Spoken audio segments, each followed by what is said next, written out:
আমার মন পাথর ভেবে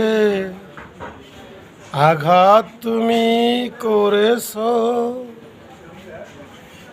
ভালো করেছো, খুব ভালো করেছো, ভালো করেছো, খুব ভালো করেছো। মানুষের মন রে পাথর ভেঙে আঘাত করা যায় না। আঘাতটা আপনা আপনি হয়ে আসে উভয়ের ব্যবহারে।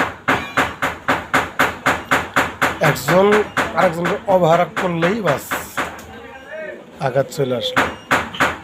আর এই আঘাত সহ্য করার মতো ক্ষমতা সবার থাকে না। অনেক অনেক সময় তো দুইজনের জীবনে যায়।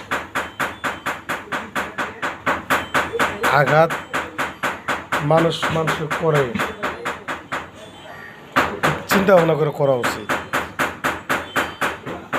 আর চিন্তা ভাবনা করে করলে তো কেউ কারোর আঘাতই করতো না।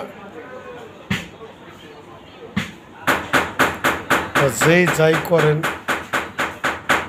কেউ যদি আপনার ভালোবাসে তার অজান্তেই দূরে চলে যায় না, হতে পারে ওটাই তার শেষ যাওয়া। উভয়কে সমঝোতা করে ছাড় দিয়ে নিজের মতো করে চললেন। একজন যদি আরেকজনের মন মতো না হয় তার একটু শুধরাই নিন। ধন্যবাদ দাম্পত্য জীবন বা নতুন প্রেমিক প্রেমিকাদের।